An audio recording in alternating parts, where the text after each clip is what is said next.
Pelo menos alguma vez em sua vida você assistiu a um episódio de Chaves, não é mesmo?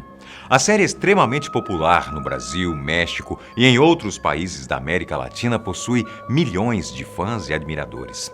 Por causa de toda essa fama, várias histórias a respeito de seus bastidores circularam e ainda rondam as conversas de muita gente. Além disso, algumas teorias mais sinistras rondam o seriado. Uma delas afirma que a vila, na verdade, seria um tipo de lugar para os mortos.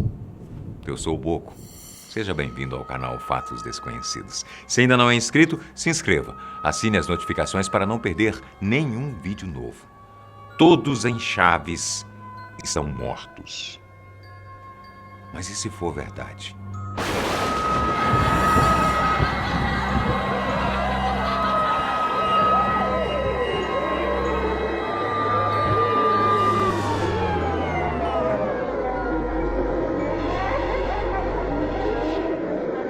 Chaves conta a história de um menino órfão, muito pobre. Ele vive em uma espécie de vila onde interage com várias pessoas, como seu Madruga, Dona Florinda, Dona Clotilde e seu Barriga, além de se meter em diversas confusões.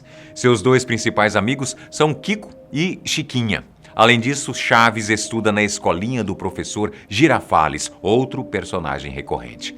Chaves foi produzido pela emissora mexicana Televisa. Seu nome original em espanhol era El Chavo del Ocho. A série foi criada pelo roteirista, ator, diretor e comediante Roberto Bolaños, que é conhecido no México como Chespirito. Bolaños, inclusive, é o ator que interpreta Chaves, personagem principal das histórias. Além dele, nomes como Carlos Villagrán, Maria Antonieta de las Nieves, Ramón Valdés, entre outros, fizeram parte dessa série bastante premiada e reconhecida. O seriado teve 8 temporadas, totalizando 290 episódios. Ele foi transmitido de forma original entre 1971 até janeiro de 1980. Chegou ao Brasil em 1984, em um pacote de novelas que o SBT havia comprado. Alguns episódios foram dublados para fazerem um teste com o público. Após o enorme sucesso, começaram as dublagens dos episódios restantes e suas exibições, que duram até hoje, cativando crianças, adolescentes, adultos e idosos. Mas existe uma teoria de que a história do seriado é muito mais do que um conto sobre um menino pobre que mora em uma vila, cercado por pessoas com personalidades fortes.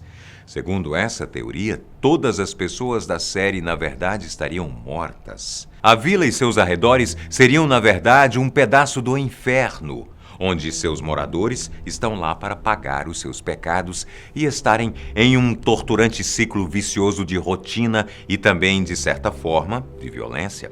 A teoria também destaca pecados capitais para cada um dos personagens principais, baseados em suas atitudes durante todo o seriado.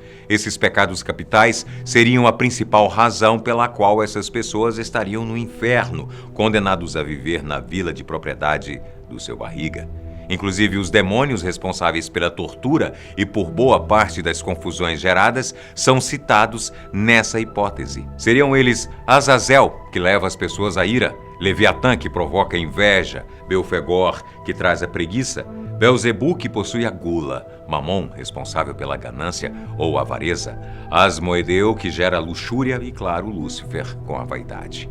Seu Barriga seria a representação da avareza e seria torturado por Mamon. O fato dele ir cobrar todos os dias os 14 meses de aluguel de seu Madruga seria uma das provas. Outro fato que aumenta a conspiração é o seguinte: se o senhor Barriga sempre afirma que o seu Madruga deve 14 meses de aluguel, o seu Madruga então estaria pagando os meses seguintes, já que a dívida nunca aumenta? A resposta seria a de que, no inferno, o tempo não passa. Além de tudo isso, seu Barriga ainda paga por seus pecados cometidos durante a vida todas as vezes que entra na vila, já que sempre sofre alguma pancada por parte de Chaves. Portanto, essa seria mais uma de suas punições diárias. O seu Madruga tem como principal pecado a preguiça. O mesmo afirma que dá muito trabalho trabalhar e justifica que é nobre da parte dele deixar que as pessoas mais jovens possam ter emprego. Pode. E, claro, tudo volta aos 14 meses de aluguel, como ele consegue pagar os outros meses de aluguel, já que a dívida nunca sobe. Kiko seria movido pela inveja e por isso foi parar no inferno. Apesar dele ser o menino com a melhor condição financeira na vila, ele sempre fica com inveja se alguém tem um brinquedo ou doce. Então ele logo vai buscar um doce maior ou um brinquedo melhor que o da outra criança. Mesmo assim, ele não fica satisfeito com a situação e quer o que a outra pessoa tem. Isso ocorre várias vezes na série e pode ser visto principalmente em relação a Chaves. Imagina qual é o maior pecado da Chiquinha: a ira. É bastante comum nós vermos Chiquinha se estressar por qualquer coisa e começar a distribuir chutes nas canelas de Kiko. Além disso, ela constantemente começa a chorar quando algo dá errado e ameaça contar o ocorrido a seu pai, o seu Madruga, pelo fato de ser impotente perante os outros membros com quem ela convive. E não podemos nos esquecer de Dona Clotilde, a bruxa do 71. De acordo com a teoria, ela era uma mulher muito vaidosa durante toda a sua vida e por isso foi condenada a passar o restante de sua vida após a morte como uma pessoa velha, sendo comparada constantemente a uma bruxa. E por sempre ter conquistado vários homens em sua vida, ela nunca mais iria ter uma outra conquista. É por isso que seu amor por seu Madruga nunca é correspondido. Outro fato no qual a teoria chama atenção é no animal de estimação de Dona Clotilde, que possui um nome um tanto diferente: Satanás. Não bastasse ter o nome de um demônio no seriado, Satanás muda de forma, pois em um episódio ele é um gato, enquanto em outro ele é um cachorro. Gostaria de tomar uma xícara de café? Quem nunca decorou todo o diálogo onde essa frase está contida? O problema é que esse diálogo é a interação entre o professor Girafales e Dona Florinda, estaria atrelado à luxúria. Os dois foram condenados a uma vida após a morte de abstinência sexual. Já reparou que os encontros são praticamente iguais e a relação entre os dois nunca evolui? Tudo poderia estar atrelado à punição. O que nos sobra? A gula de Chaves. Conforme a teoria, provavelmente Chaves era um menino que tinha de tudo em sua vida, mas não dava valor a essas coisas, com exceção de comida.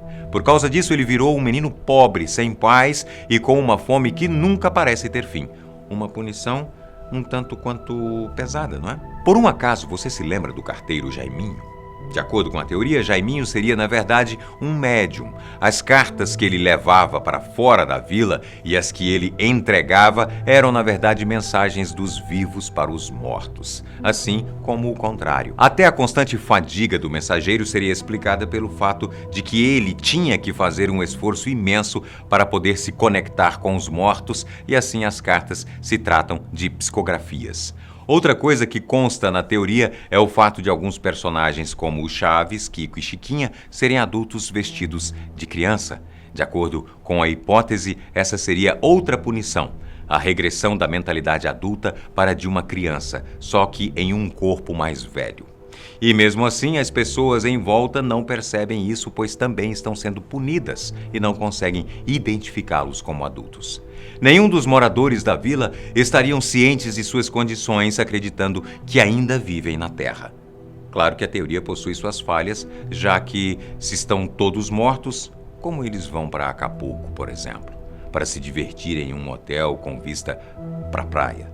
Seria isso uma folga do inferno? Além disso, um evento de morte, como por exemplo no episódio em que o gato de Kiko é atropelado e se tem um julgamento sobre a inocência ou culpa de Chaves. Uma outra coisa que requer uma explicação é a aparição de alguns personagens que duram um episódio ou apenas algumas dezenas. Por qual motivo eles aparecem só por um tempo e depois vão embora? Suas punições teriam acabado do nada?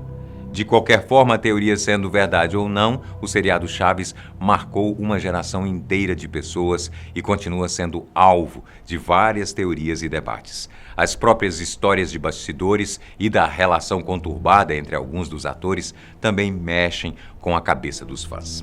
E você, acredita nessa teoria de que todos os personagens de Chaves já estão, na verdade, mortos? Ou você, por um acaso, possui uma teoria diferente? Deixe aqui o seu comentário e até a próxima. Valeu!